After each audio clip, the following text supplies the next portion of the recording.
Hi, this is Stephanie, your bag bestie. Maybe you know me from Miss Manila Lux, but today I'm going to share to you who is really Stephanie behind Miss Manila Lux.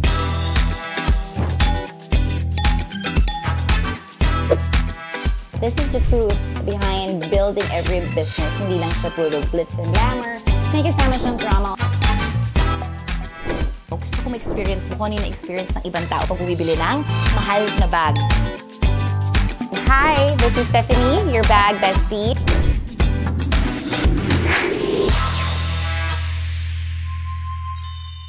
Maybe a lot of you were wondering, who is Stephanie before Miss Manila Lux? So Stephanie is actually a very hardworking girl ever since she was young. She was raised by a single mother, and then naging OFW yung nanay niya. Since 15, she started living by herself. Then on the 4th year, that was the toughest time of my life because things got messier that time. So ang binibenta ko, muncher. So 4th floor yung namin, yung, anong tawag doon? 4th floor yung classroom namin. So ang gagawin ko, may dala ko malaking bayong eco bag was the time. Bibili ako ng mga chichirya sa labas, as in dun pa sa Blumentritt where I lived before. Tapos binibenta ko siya +5. Okay naman sa kanila kasi daw bumaba sila. So kung doon ako kumikita ng pang-allowance ko, and then I started another business when I was in first year college, Multiply. Multiply was in before. Binibenta ko naman is mga ukay-ukay. So I was very lucky kasi malapit lang ako. I lived in Intramuros, and then I go to Quiapo, to San Pabacarriedo just to buy and scout things. And then I was very fortunate to have friends who were photographers. Kuya Ronald, if you're here, if you're watching, thank you so much. He was the one practicing with me. Tapos pinapaganda niya yung pictures kasi maganda yung, ako yung model niya, tapos minomodel ko yung mga damit. So, nabumultiply ko yung pera ko ×3. So, yun yung third business ko. Then after that, I tried the business of shoes. Mayroon ako nakitang friend na nagbebenta siya ng gawa ng shoes. It failed. Part yan ng buhay. From in between of that, I started working as an FA. Hindi ko siya type. Ayoko nang inuutusan ako. Pangalawa, I started working for, ano pa bang pinagtrabahuan ko? Macau. Actually, Macau was my first job. I went there as a lobby receptionist. What I've learned from there are actually the brands. Kaya yun, maganda yun. So, natuto ko na parang everyday may pumapasok sa amin na clients na ang gaganda ng bags nila, hindi ko alam kung ano. During my off time, usually maglilibot ako doon sa may mga malls nila. So, I learned the luxury brands. Then, I met a then boyfriend na parang sinabi nga niya sa akin na kahit ang Louis Vuitton, pag binili mo ngayon after 15 years, 20 years, Louis Vuitton pa rin. So, I think that marked the era of me loving luxury brands because I'm so exposed to it. Someone in my circle has lots of things like that. And then third, my then boyfriend supported me with that one.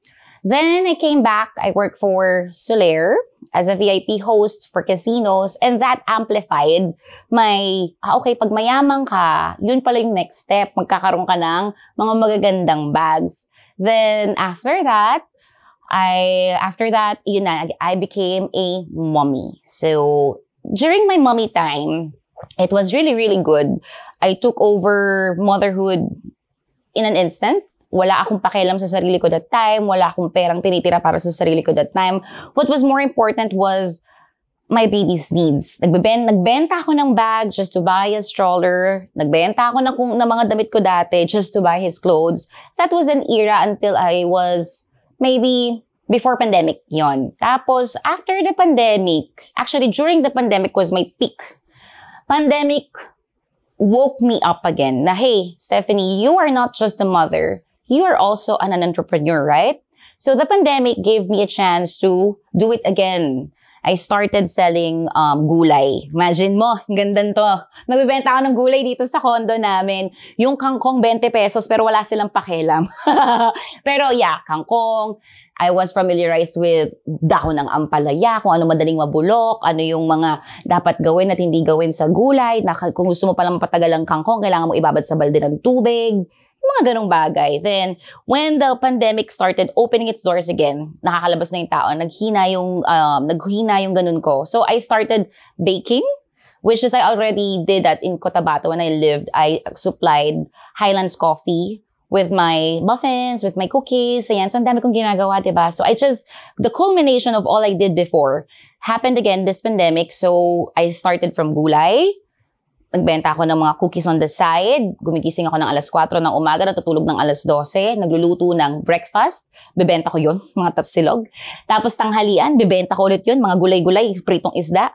Merienda, tacos, spaghetti, lasagna. Yan, bebenta ko rin yan. And then, usually dinner din. Then, after that, sabi ko, ano nang gagawin ko? Kasi after pandemic, I was back to being addicted to selling yung adrenaline na nakakabenta ka regardless kung 20 lang yung kinita mo, nakabenta ka, diba?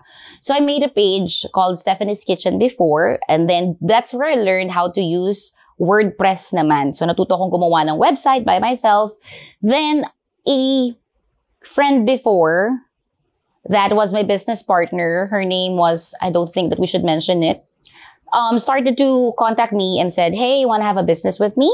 So that's where I started selling bags. Initially, she just wanted me to be her live seller, her marketing, and something like that. But eventually, it developed into a very big business. Right now, our page, that is now her page, has 23,000 followers. And this was just built late 2020. Then things happened. And 2025 was the mark of Miss Manila Lux. Ano ba ang puhunan ni Miss Manila Lux? Should I disclose it? But of course, it's millions. But it is really more than that. I cannot track it anymore, honestly, because the bags just comes in. May pera ko today, 1,000,000, bukas wala na. Ganun siya katindi because these luxury brands require constant sourcing, constant demand, constant in and out talaga ng pera. The first challenge was, of course, getting the money. I'm always thinking about where would I get money, and then luckily, nakakabenta ako ng bags paunti-unti. So, yung sarili kong bags binenta ko just to have, again, money rolling in. The second challenge was, how would they see me again? Because I was so, parang glued ako dun sa brand nung kabila. And paano ko siya isa-separate from my former work, from my former business to this business? So, I think that was the second greatest challenge. And third is finding myself again along the process. Kasi ang hirap separating ka from a 4-year and then you're gonna get yourself, you're gonna reinvent yourself and make another brand. That is, my goal is be different from every brand that is already there. So yeah. Pinakaunang bag na nabenta ko, oh my God. Okay, so I think the first bag that I've sold here in Miss Manila Lux are my personal items, which are the limited edition pink goyards. The first one that got sold was the Belvedere. Second one was the Anjou. And then the third one was the Capvert. May mga tao bang sumuporta sa akin? Marami naman. In fairness, mas maraming sumuporta.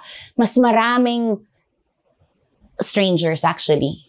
Strangers are the people who really came in, hey, you can do this. Hey, Miss Steph, kaya mo yan. Saan ka napupunta, Miss Steph? Saan ka? Ano nang gagawin mo? Let me know if you have any businesses. I'll follow you and I'll support you. So, mas marami pong sumuporta. Pinakamabigat na pagsubok na dinaanan ko dito sa business nito is, again, from ground and up, diba? I already perfected the way I sell, the way I price, the way I source. But it's another thing na naman na kailangan kong gumawa ulit ng system that is better than the other one. So, pinakamabigat na pagsubok sa akin is yung time management ko. Kasi hindi ko na alam kung saan ko ilalagay yung sarili ko. When you are building everything from the ground, you are everyone. You are the sales, you are the shipper, you are the packer, you are everything. So, time management po talaga. Wala na po akong oras sa sarili ko. Hindi ko na ho alam kung kailan ako pumunta ng mall. Oh, how do I handle when people do not believe if the item is authentic or not? Very good question yan kasi a lot of people who comes to us, usually they don't believe in pre-love. They usually believe that the only time that they can get an original or an authentic bag is when they go inside the store. So, luckily, in this generation, there are already third-party authenticators. So, what are third-party authenticators? For example, Entropy, Legit Grails, Dr. Runway. These are multi-international companies that they have a pool of authenticators every part of the world. So, they send we send pictures and then they confirm whether it's real or not. But of course, I still don't believe in that. That's why last month or basta within this year, last August, I enrolled myself into a luxury authenticating workshop, which is very expensive. Pero for me, ang importante kasi sa akin is the trust of my clients. Some machines or even some third-party authenticator could be wrong, but my experience, my knowledge, and the third-party authenticators, I think naman, having 3 instead of only having 1 makes my clients believe that what I'm selling is only authentic items. Hindi ko makakalimutan with Miss Manila Locks is how amazing Reels and social media can do. So I was in vacation last time in Davao. I was wearing this Goyard Mini Anju pink.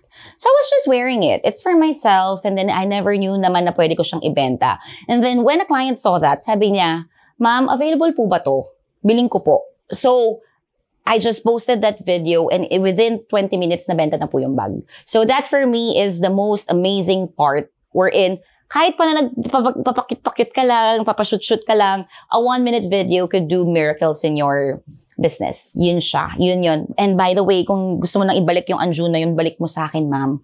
Okay, what can they expect on this next episode? Actually, the reason why I did this podcast is for me to inspire you guys na hindi porket marami akong bags, akala ninyo ito na yung end goal or ito talaga ako. I just want to share to you how my life were, and maybe one day ikaw din, 'di ba? Nandito ka na rin sa punto ng buhay mo na may lakas ka na ng loob na i-share yung story mo regardless if it's bad or good. So yun, pangalawa, you could expect more tips about bags, and then maybe I want to defy the norms of the bags. I want to give you an insight na kung bags ba talaga ay investment o hindi. Gusto ko kayong bigyan din ng idea how our pre-loved market works.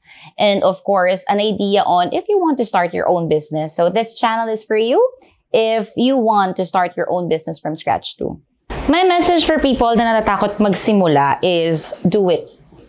Pag nagkamali ka, mas madaling itama ang pagkakamali kesa magsimula kung kailan huli na yung lahat.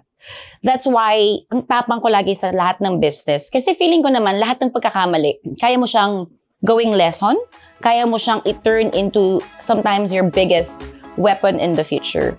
That's it for today. I hope that you like our episode. Don't forget to subscribe because we will be releasing 1 episode per week. See you!